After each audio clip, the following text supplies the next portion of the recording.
Okay. Hey, everybody. Josh Neighbors here. Locked On Big 12 podcast. It is the 3rd of January. I messed this up the other day, 2023. Joining us today is Stephen Simcox of Locked On Horned Frogs to discuss TCU headed to the national championship. What does it mean for the school? Can the Frogs pull the upset once again against the Bulldogs? There's a lot to get to coming up on the show. As always, we hope you all enjoy. You are Locked On Big 12, your daily podcast on the Big 12 Conference, part of the Locked On Podcast Network, your team every day. Once again, Josh Neighbors here, Locked On Big 12 podcast, joined by Stephen Simcox of Locked On Horned Frogs.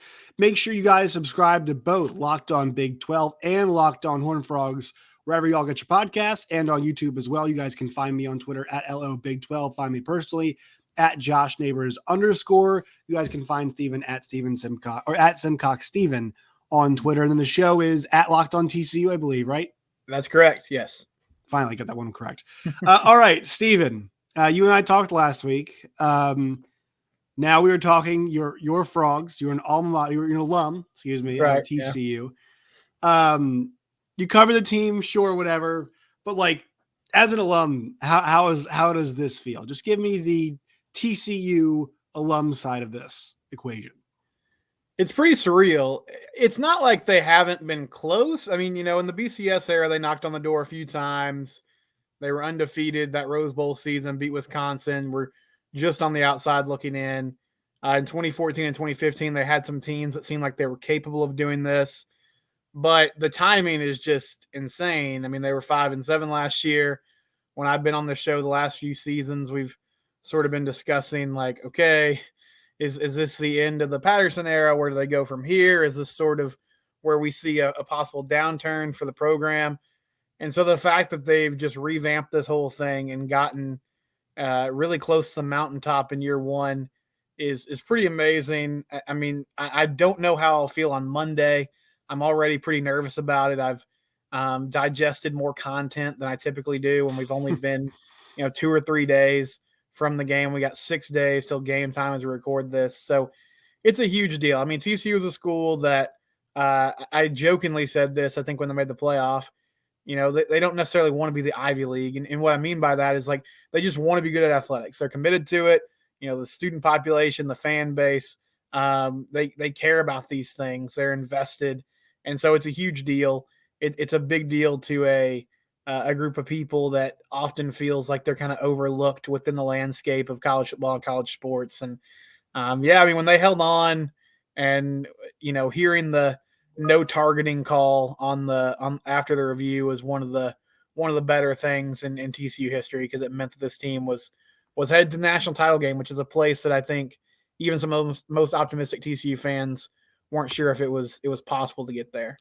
Yeah, what's crazy is you can turn around college basketball teams very quickly now with transfer portal. You can turn around college football teams pretty quickly with the portal. I think a lot of us talked about Mel Tucker, right, and the job they did, and Baylor did a little bit of that. But I mean, we saw the Dave Aranda, big turnaround, 2 wins to Big 12 championship.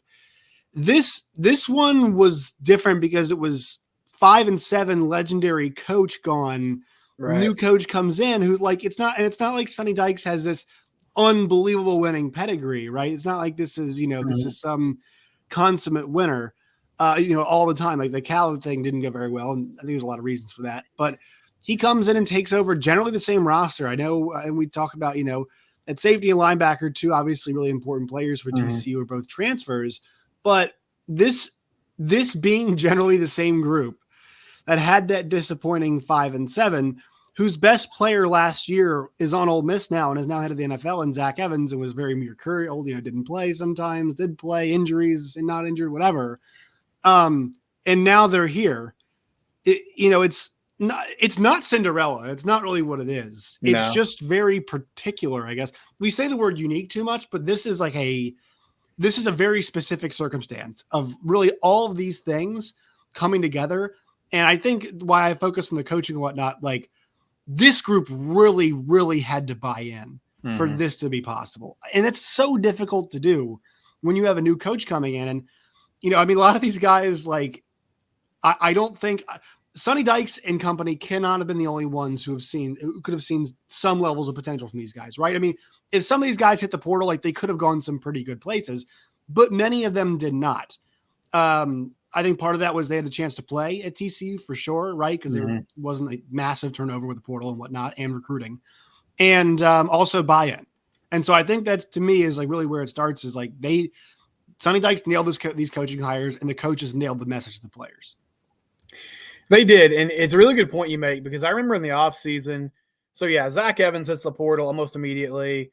O'Shawn Mathis and Kyrie Coleman left, which on paper, that's a lot of production. I mean, those are your two best pass rushers from last year, and then your most productive offensive player in a lot of ways. But then nobody else really hit the portal during the offseason. And I think some TCU fans noticed that and were like, well, that's a good sign. But it was sort of like, okay, well, they were 5-7 last year, so it's good that they're buying in, but it doesn't necessarily mean that they're about to take off. I do feel like, though, and listen, I hate to, like, I was tough on Gary towards the end, and some people think I was a little too harsh, but I firmly believe this.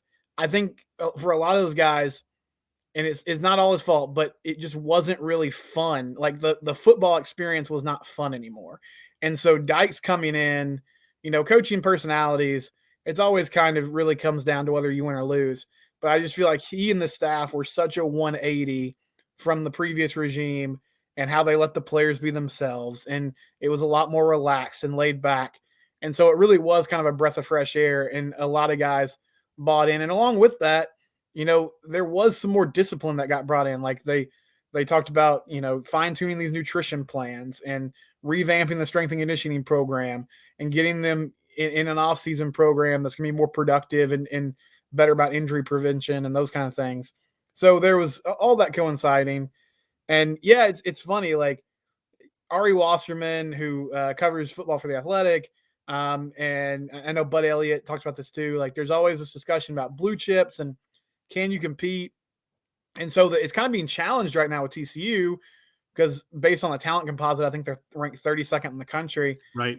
And so the refrain that started to come up is like, well, they just really hit it hard in the transfer portal, which they did. But like, look at the transfers they got. I mean, it's worked out. I mean, Johnny Hodges is a really good player for them, but he's from the Naval Academy. And his story is that he sent emails to every FBS school, and the only responses he got were TCU and Northwestern. Mark Perry started a lot of games at Colorado, but it's not like the national media, when he transferred to TCU, was like, oh boy, TCU just landed Colorado's top safety. Right. Like here we go. Alan Ali, who's their center, was a transfer from SMU, and it was just sort of like, oh yeah, that makes sense. He's going to come over from where Sonny Dykes was, and he'll plug in and he can start. But what I mean is, like, none of these guys are huge names. It's not like they were. None of the skill players on offense, like, who talk about, like, were like immediate transfers. I don't think. Like, are any of those guys? And I don't think about who is a tight end that came. Oh, they got Texas. Jared Wiley. But that was that this year? I'm trying to. That was this year. But they don't even really use him much. They don't use him. But you and I lamented how much they don't even use Jared Wiley enough, right? So it's like really the guys that we talk about all the time are not guys that were, that they brought in the portal. No, it really is the same cast of characters. And that's been one of the incredible things, is that they've just found a way to kind of make it happen with the guys on this roster. We talked in the offseason, like the big question was going to be, is this defense even like, or could they even be passable? Like, can they just improve enough that they can maybe outscore some teams? And, they gave up 45 points to Michigan at the end of the day, but they still made a lot of big plays and stepped up in a big way in that football game. And yeah, it's going to be a hard blueprint for other people to replicate, because there have been a lot of things that have fallen into place. Like this year in the conference, Oklahoma went through a rebuilding situation. Texas is still, trying to kind of climb that mountain of getting back. Baylor and Oklahoma State took a step back, but all that being said, like they took advantage of their opportunities. They got to the playoff, and now they've won a playoff game. And so it's in front of them. Like it's going to be a huge test with Georgia, but they've done it all in the span of one offseason. And it's just wild to think about, because this is not even a team that was like, oh, they were 5-7, but it, 3 or 4 plays go their way, and they're 8-3 or 9-4. I mean, they got blitzed by Oklahoma State, by K-State. We're talking about how aimless they were, because they lacked the identity, right? Like that was the big thing about how they lacked the identity. I'll tell you this: Joe Gillespie, I thought did the best coaching job of anybody. And look, you talked about how many yards they gave up, sure, but like you take away that first run, the team, they were fantastic. And I'll tell you what, man, Horton has had himself. At that position, you need your tackle in a 3-3-5 to be able to disrupt. And he has just been absolutely on fire the last 2 games. He had a good season, but I think 6 sacks in the last 2 games, and he's causing all kinds of problems. And that's, to me, that's kind of what opened stuff up for the linebackers. I mean, they were running fitting essentially perfectly besides that one play. Between the tackles, I would love to see what the numbers were after that one play, because it felt like it was, that rushing game between the tackles, Michigan really didn't go away from it, right? The kind of window dressing stuff they did, the stuff they schemed up was all in the passing game, right? Yeah. It was all those play action passes, the flea flicker they had. It wasn't a whole lot of run game. That's what ends up beating TCU on defense at the end of the day. And I thought Joe Gillespie knew that, look, we're going to make McCarthy play quarterback and beat us. And I think those 2 critical mistakes that you mentioned were the keys. And so while it was 45 points, I still felt like he was the best coach in the field and really made them go to plan B and C to beat TCU in certain ways, because they couldn't beat him with plan A. You're totally right on. I mean, like the all the talk about the 3-3-5 and, managing the run game. But I think those offensive linemen for Michigan, because they were sort of in this offset formation, like a lot of times they were confused as to who to block. And by the time they figured it out, those linebackers and safeties were coming up and making those run fits, as you said. But yeah, the adjustment they made, they started picking on the safeties, honestly, and throwing the ball over the middle of the field off that play action. And J.D. McCarthy made some great plays. Those receivers from Michigan had a much bigger game than I thought. But yeah, I came away super impressed too. I know they ended up giving up a lot of points at the end of the day, but I think part of that too was just the chaotic nature of that game. It sort of got out of hand for, especially that third quarter. It was basically like just trading scores, trading big plays. That was. I got a little silly, but mentioning the line, sorry, I meant to say Horton coming off the edge, and they got obviously Williams, a freshman, to play the nose tackle spot. Like the game of their lives, sure, but like it was just like they felt like they did this to Bijan Robinson when they needed to, right? They did this to Texas. Now I know Michigan's offensive line's a bit of a different case, but like the fact that they've been asked twice now to defend against a lot of times between the tackle, and Texas will do some different stuff, but the fact they're able to do that twice in the games they really needed to, and the games, and mind you, the 2 games where they were 7.5 point underdogs, right? Right. It's funny. There's the 2 games they were big dogs. They do the same thing twice, and I think that defensive line deserves a ton of credit. They do. Dylan Horton is another one of those players. Like, he's going to get drafted, I think, and that was not something that seemed possible going into the season. And yeah, I didn't foresee in my mind that ultimately, like late in that game, the adjustment they made was just, okay, we can get pressure with 3. So we're going to drop 8 or 9 guys back and just we're going to stop blitzing, stop being aggressive because they keep beating us over the top. And we're just going to make McCarthy pick apart the zone. And he couldn't really do it. Like, he was getting enough time, but the coverage was good enough that like that secondary pressure was starting to get to him. They have stepped up in a big way when they had to. And so now you got a whole nother test. But as far as like passing the physicality test that they had to do against Michigan, they did it with flying colors, which I don't think anybody really expected that going into the football game. So now you turn your attention to Georgia, right? Complete. They're kind of somewhat of Michigan, but like it's a much different challenge of beating Georgia. And here's what I'll say. They've had a lot of moments this year where they have not been impressive. I go back to the Missouri game, a large portion of the Florida game. They were not impressive.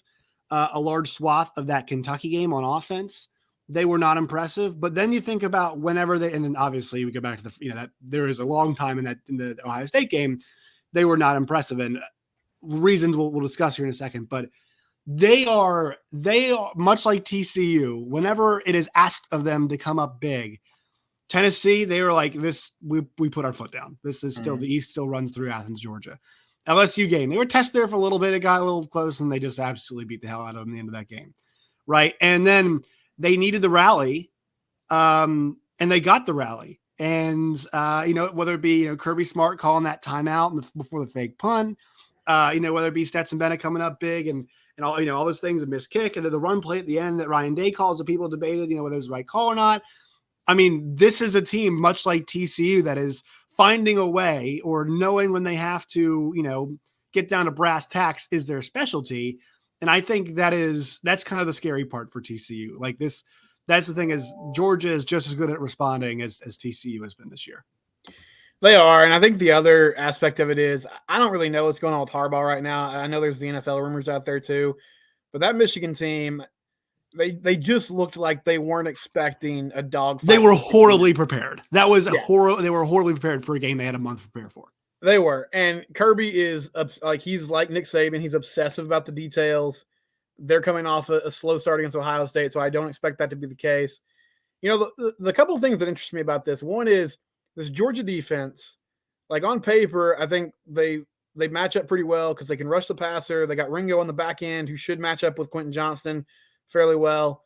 And then, they stopped the run at a decent clip. But the last couple weeks, that LSU game, LSU was able to move the ball on them a little bit. Ohio State, CJ Stroud played outstanding, but they score 40-plus points. So can this TCU offense – and, Josh, sometimes you just kind of get beat over the head with something enough, and you're like, okay, this is who they are. Like, I finally decided after the Michigan game, TCU just makes – they're just an explosive play team. They're not going to do – they did this in the first half, but they're not going to do the 10-play drive, 7-play drive for all 4 quarters. It is just okay, 75-yard pass to Quentin Johnson. Right. Amari DiMercado's 65-yard run. Another long pass to Quentin Johnson. That's just sort of their DNA. So they're going to take those deep shots. Can they connect on a few of them against Georgia to kind of even up this football game? I think they can, though, especially against Ringo. I mean, look, Marvin Harrison Jr. might be different, but it's not like Kelee Ringo's not going to be guarding. It's not it's a first-round talent. It's Quentin Johnston. And I mean, we just saw him take that, this is what makes him so special. He takes that design, kind of I guess it's a screen that they run to the inside there. He broke one. It was curtains. It was the end of the play. And if you don't commit more than one guy and you get beat, you think just take him in man coverage. We've seen it time and time again. It's not going to go well for you. And so I think you're right. LSU moved the ball really well on them at times, right? Ohio State did. I think the big question is how repeatable do you feel like some of the Ohio State stuff is? Sure. With TCU. Now, I will say the good thing is TCU's offense is naturally, like you mentioned, explosive. Mm-hmm. And then it gets the other part of this too. And Amari has been explosive, yes, but Kendre Miller, it sounds like he's, definitely not going to practice this week, right? Which is absolutely massive for TCU. Yeah, that's a huge deal. And he looked as good as he has in about a couple months when he was healthy in that Michigan game. I think at this point, it's really impossible to expect him to have a full workload. The issue is Amari's a good running back, and he can handle the rushing attack. But then behind him, Trent Battle's a guy that they haven't used him at all in the traditional running game. It's mainly just kind of throwing some swing passes out of the backfield. Amani Bailey's a guy that showed some good bursts, but all his playing time has been in garbage time, when they're up big. And so that's a huge ask to be like, hey, can you tote the rock 10 times against Georgia in the national title game? So I think they need something from Kendre. I don't know if he can give them 20 carries, but could you give 5 to 7 and just at least give DiMercado a spell and give Georgia something to think about? But that is a huge aspect of it. And then the other thing is, I think we talked a lot about these other weapons for TCU. If Ringo does do a nice job against Quentin Johnson, I expect Quentin's going to get his at some point. But Tay Barber, Darius Davis, Gunnar Henderson, Jared Wiley, somebody has to be the secondary piece that makes Georgia pay, because that's what Ohio State's got, that deep receiver room. We didn't hear from Savion Williams. He had a pretty quiet game against Michigan. Did a good job on his title game. Another name to know, he's a true freshman, and so I don't think a lot of people had them on the radar. Jordan Hudson had some big catches in that football game. Yep. He's somebody they're really excited about, and as the year's gone on, you can tell they're kind of more confident and saying, okay. And they went to him late in the Baylor game, if I remember some too. I think they got him the ball. I think it was. Yeah, I got him the ball. They threw a couple deep routes to him against K-State, just trying to change things up a bit. So they've got some opportunities. And then on the flip side, defensively, and I'll get your thoughts on it, Josh. The guy that just terrifies me is Brock Bowers, because the safety and linebacker play, linebackers in coverage for TCU and safeties in coverage, that's been an issue at times. Michigan exploited that. I don't know exactly how you slow them down. I mean, I think like Hodges, Tomlinson, and Newton, Georgia's receivers are really good. They're much better than Michigan's. I feel like they can at least hold their own on the outside. It's really the middle of the field. Can you find a way, to contain that? And then can you get some pressure on Stetson Bennett? But again, like this defense, they're not going to shut people down. Aside from the Texas game, this is not a group that holds people to 10 points, but they just kind of have a way of getting big stops and keeping themselves in the football game. And I think if they can just give the offense opportunities to score and keep it close, then maybe they'll have a chance here at the end to steal one from the Bulldogs. Well, it's forcing turnovers will have to be another thing that they're going to have to do that again. Yeah. But I'll tell you what's interesting with this, and this is actually a frustrating thing maybe for TCU. They might go deep some, and they have at times. The advantage for Georgia is not – they do not have – and I actually think Stetson Bennett throws a pretty good deep ball. That's not – they don't have that kind of skill level at wide receiver. Mm-hmm. Like, if you think about the guys that are, like, really good for them that they have, I mean, Bowers, McConkey's not really a deep guy. Kenny McIntosh has 42 receptions in the year, so that's a guy they love to use in the passing game. Darnell Washington, right? Like, this is – and I don't think he played in he's questionable for the championship game. So that'll be – if he's not playing, that's a huge, huge plus for TCU because there's nobody that can handle that guy, generally speaking, right? I mean, he's a gigantic human being. Sure. But like if he doesn't play, that'd be massive. But yeah, I think it's the one thing is like, all right, I know Joe Glass is probably all over this. What's a way that we can use our corners, our skill at corner? Because I thought Michigan beat them a lot up the seam and in the slot. It didn't feel like there were a ton on the edges where you're hearing about Newton and Trey Hodges-Tomlinson getting beat a lot. I know Trey had a couple PIs, but like that's who he is. He's an aggressive corner, and I think that's what makes him such. I mean, I thought he played a really, really, really good game. So is there a different way in which you can use those guys to help out if you're like not overly concerned about the vertical passing? And look, we saw a couple of them, right? They hit some big ones they needed to late in that game, but like Georgia doesn't want to be chasing they're not going to be chasing the game again. It feels like. Right. So is there a way that you can use those corners, deploy them differently to maybe try and fool Stetson Bennett or maybe even use them, corner blitz and whatnot? Because I think actually they had one or two of those the other day. Yeah, that's a really interesting point because, Trey, he was targeted some and he did have those PIs. He didn't end up actually giving up a catch based on like the Pro Football Focus, he's freaking awesome. I mean, he's unbelievable. And then Josh Newton, like I saw this on I just happened to see it on Instagram because he posted about the game. They didn't target him at all. So right. Like, they just weren't even – they just gave up. They're like, no, we're not going to throw to those guys. We're just going to work the seams. And so if Georgia has a similar game plan, yes, can you find a way to kind of cheat there to give them some help and maybe force them to take some more targets to the outside? But, yeah, you're right. I mean, Georgia is more of a team that's going to get up and down the field on a consistent basis, move the chains.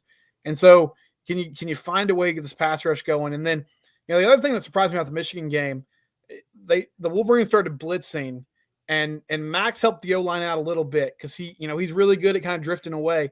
But I thought that was maybe the best, like from a pass protection standpoint, that might have been the best game the O-line's played all year. Like he did a great job picking it up. He saw it all. Max saw everything. He was on top of everything in that. There was nothing he wasn't ready for in that game. No, he was prepared and he was kind of moving around the pocket. He made some nice step ups and drifting back and made some throws. But, I was concerned about Coleman and Coker, those two tackles, but they held up pretty well. So a different animal with Georgia. But if they can, not get killed with sacks and pressures, then this offense has some room to work and maneuver. Yeah. The one question is, because Georgia, the one knock on Stroud was if you heat him, he's this is a lot of guys, but Stroud was like, if you heat him, he's a lot worse. And I actually think that's been the knock on Max too. Max had a lot of that. Now, Max is a better playmaker than Stroud is, generally speaking. I know CJ was fantastic the other night, but over the course of his career, Max has been a bit better. I feel like at least eye test tells you that. Georgia's one thing, though, is that they've started doing it more, but they don't bring a whole lot of pressure, right? They don't blitz a ton. I'm wondering if that's still going to be the game plan because they trust their guys. I'm wondering if they'll start off not blitzing a lot and then think, all right, we're going to have time to make an adjustment. We want to start sending some pressure we can. I tend to think that they might try to heat Max up early. I think they might try, because here's the thing is, like, you mentioned some of those teams that have carved them up just a little bit. And I thought LSU was that second half. I mean, that was not a game. And all of a sudden it was, because LSU was moving the ball all over them. I think they got a fourth down stop. Georgia did. They kind of put it to bed, kind of stopped the rally. But you could, Ohio State did too. You can move the ball all over this team. And so I think they want to get on that from the start. Think about the games where it really didn't go well. K-State did a good job, I thought, of it. And also Texas did an excellent job of that early on in the game. Was it 4 or 5 sacks in the first half? So I think that's the key. Michigan, I didn't feel like it was really creative about where they're kind of bringing it felt like there was a lot of stuff up the middle. Like the backs had no problem picking up those blitzes, it felt like, for TCU. I mean, they were well prepared and everything. So my question is, does Georgia have the advantage as a team that doesn't blitz a whole lot of being able to show some looks that's really not on tape, because that's not really what their MO is? Well, and I can see them doing that too, because, the misnomer about TCU offensively is people think because it's a Big 12 team, they're just like, oh, they're small. But their O-line is huge. Like, they're really big. The issue the O-line has is they're not super athletic. They're not fast. Right. Yeah, they're not fast at all. So, like, when teams heat them up, it's hard sometimes for those guys to move laterally and drop their hips and get to the spot. And so they did a better job against Michigan. But I could see them for sure trying to, heat Max up and cause some negative plays. And they might have to come up with a new beater for that, because I think the shallow screen might have run its course. They ran it twice in that game against Michigan, and hey, they got their money's worth. They got 2 touchdowns out of it. But I don't expect to see a full all-out blitz. Oh, could you imagine if Kirby gets beat? If they get beat on that, he is going to absolutely lose. But that's the thing, is, like, that's what their team has done for a long time, is they keep everything in front of them. That's really good. That's really what they do well. And so I think that's going to play to their advantage, because TCU, a lot of times, like, they want to get stuff behind you or draw up stuff that will end up being behind you, right, like we talked about. So, I mean, this is a fascinating game. And look, there is a world where this definitely ends up being Georgia, Dawgs TC. Like, it's totally, obviously, 13-point favorite. Like, that is there. But I will say this, TCU, like, they live in, like, hell, basically. Like, they just want it to be a heart attack game. They need it to be there. They always end up there. And so that's why I was like, man, that's why they kept giving the lead back. I was like, this is where they live. Every time they had to score, they're pushed, they responded. And so, like, I just feel like it's going to be a closer game, just because, like, that's where TCU lives. That's kind of how TCU football works this year. You're totally right. I mean, like, I could listen, blowout's possible, right? But I think even if Georgia's up like between like 14 to 17 in the fourth quarter, TCU will score some dumb touchdown, and maybe, like, they'll at least, like, force maybe a third down that Georgia's gonna have to convert. Like, I do think this is what they do. They play close football games. They love them. They're all about it. They put you through hell. That's what they do. They make you just, keep going on the emotional roller coaster. It's the Michael Scott scene in Dinner Party, where he's like, snip, snap, snip, snap, snip. It's just back and forth, back and forth. We are due for a blowout. That is one thing, right? I mean, the because we just had 2 close games, which we had 2 great games, yeah. Right, so we were due for a blowout. I will say this, because I've watched Georgia a decent amount this year.